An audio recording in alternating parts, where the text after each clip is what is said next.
Shalom, kebenaran hari ini tanggal 1 Agustus 2025 bertema Dinamika Hidup Orang Percaya.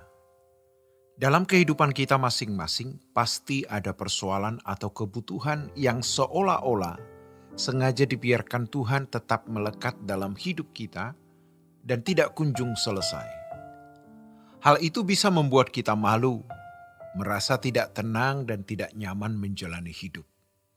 Masalah itu bisa berupa penyakit yang tak kunjung sembuh, masalah anak, ekonomi, atau hubungan dengan orang-orang terdekat seperti mertua atau ipar. Pokoknya ada sesuatu yang mengganggu kenyamanan kita. Ada kebutuhan yang dibiarkan Tuhan tidak terpenuhi dalam hidup kita. Sesuatu yang membuat kita merasa tidak nyaman. Inilah yang disebut dalam 2 Korintus pasal 12 ayat 7 sebagai duri dalam daging. Jika hari ini kita mengalami hal seperti ini, ketahuilah bahwa itulah dinamika hidup orang percaya.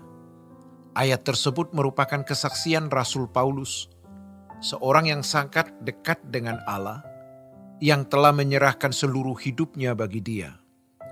Paulus bisa dikatakan seorang yang suci, tak bercela, saleh, namun tetap ada persoalan yang dibiarkan Tuhan terus berlangsung dalam hidupnya. Ia mengatakan telah 3 kali berseru kepada Tuhan agar duri itu diangkat darinya. Tetapi Tuhan menjawab, "Cukuplah kasih karuniaku bagimu, sebab justru dalam kelemahanlah kuasaku menjadi sempurna." Pasti kita pernah mengalami hal serupa. Setiap kita memiliki duri dalam kehidupan.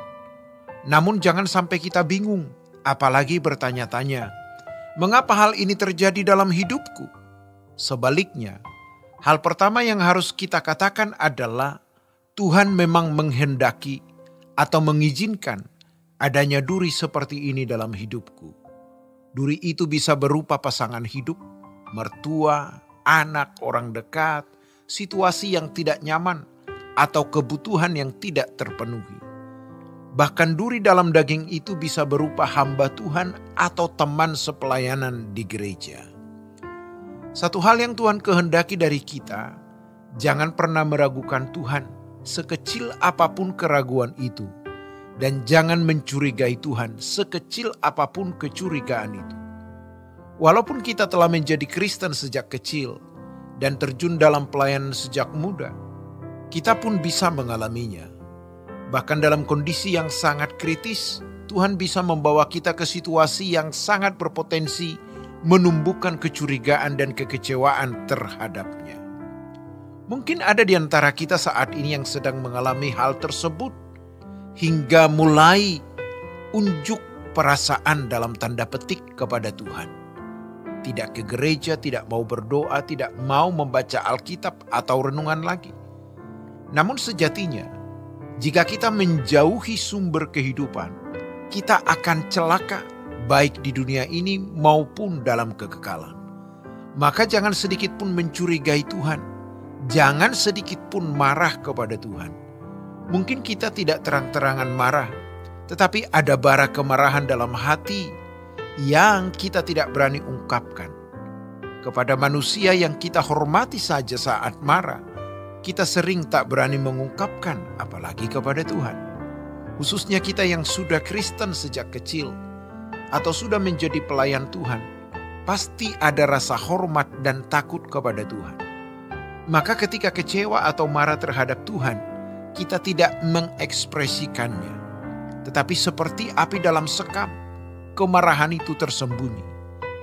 Tuhan menopang kita dengan sempurna. Kelak akan ada jalan keluar, belokan-belokan atau penyelesaian yang tidak kita duga.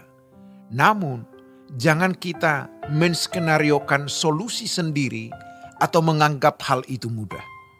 Masalah kita memang mudah bagi Tuhan, tetapi yang sulit bagi Tuhan adalah mengajar kita untuk percaya sepenuhnya kepadanya. Kita harus jujur mengakui bahwa mempercayai Allah 100% tidak mudah. Dia tidak kelihatan. Dan keadaan kita sering sangat berbeda dari apa yang kita harapkan. Akibatnya, kita terkadang atau bahkan sering secara tersirat merasa bahwa Tuhan kurang cerdas. Demikianlah kebenaran hari ini. Tuhan Yesus memberkati. Sola Gracia.